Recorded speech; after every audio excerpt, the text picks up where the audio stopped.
waxaan rabaa arinta sool laascaano dhibaatada ka taagan hadda ka hor halkan waa uga hadalnay meelo kale fara badan waa uga hadalnay raali kama ahin kuma faraxsanin dhiig daadanay sideedaba ma raacsanin dhiig qof Soomaali ah inuu daato isbitaalka laascaano nin dhakhtar ah ku dhintay asoo wax daaweynayo saa u dul taagan dhakhtar naf badbaadinayo ma mudan yahay inuu dhinto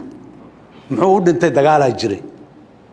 kii wixii la soo tuuray oo ku dhacay dilayna waa dambiile laakiin maxaa ka sii weyn haddii waxaa la yidhaha qiicu meelaan dab jirin kama baxo dab haddaanu jirin maa qiic la arkaya ama qaacde mayaa la arkaya haddaanu colaad jirin hoobiyana la iskuma tuuro madaaficna la iskuma rido marka hore haddaanu dagaal jirin marka asalka madfac in la tuuraa waa khalad laakiin xalkeen maxaa madfac loo tuura maahane xalkeena yaan la dagaalamin waay war yaan la dagaalamin walaalayaal bedelka dagaalku waa maxay aan iswarsanno hal la isla hadlo wax kasta aan qabo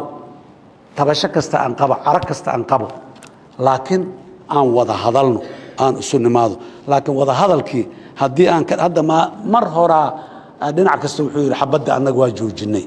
laakiin haddana markii saas lagu dhawaaq kadib xabaddu waa sii socotay marka Soomaha lima taquluuna ma la tafcaluun waxa aan sheegayna iyo waxaan ficileyna oo kala duwan Soomaha marka arintaasi cuqaasha iyo odayaasha iyo dadka deegaanka iyo maxaa ku raad dawladda nidaamka meesha muxuu ahay intaba waa kala hadal war isma maquuni karno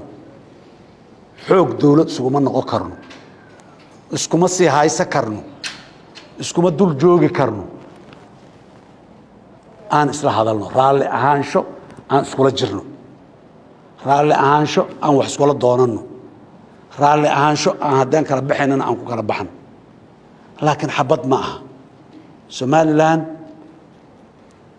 dalka Soomaaliya qayb ka mida waaye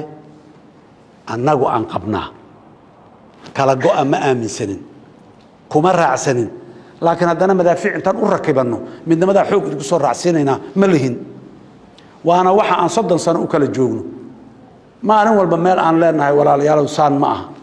waxa tabanaysa waa gar aan ka wada hadalno shalay dhicin soo ma celin karnay biri mid kale inaanay dhicin aan ka hadalno waxa aan u leenahay banaanka uga joogno oo aan u ilaalinayno oo aan dadka noloshooda inay hagaagto aan rabno oo aan uga talino aan rabno oo waaye laana waa politics dadku waa Soomaali waa dad sharaf leh dad karaamo leh isla dhashay ehel ah isla degan xaqana isla degan intan isla degan laakiin siyaasadii war siyaasadii aan isku nimaado aan ka wada hadalno aan hagaajina joog sidoo kale intaas u baa yaa ku dabaqmays wax la ascaana ka jirana hal la wada hadlo waxa lagu kala duwan yahay hal laga wada hadlo meel hal isu raaco yaan leenahay annaga dawladda federaalka ee Soomaaliya ee halkan ka jirto oo Soomaaliya oo dhan ay wada joogto ay ku midaysan tahay midnimada dalkan rabna waxaan qirayaa dad badan oo Soomaaliyeed oo waqooyiga Soomaaliya ka soo jeedahay inay qiimo aad iyo aad u badan ay u bixiyeen midnimada qiimo zaa'ida oo ay u bixiyeen midnimada qaarkood u dhinteen qaarkood xaasaskoodii caruurtoodii uga soo go'een qaarkood maxaan ku raadaay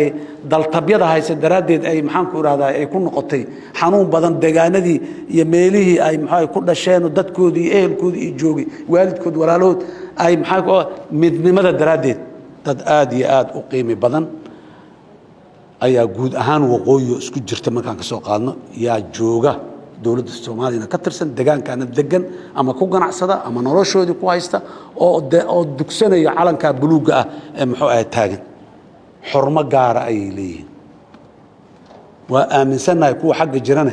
kuwaas inay la mid yihiin laakiin siyaasaddu ay darbiye yar yar ku ooday ayadana waa ka imaanayna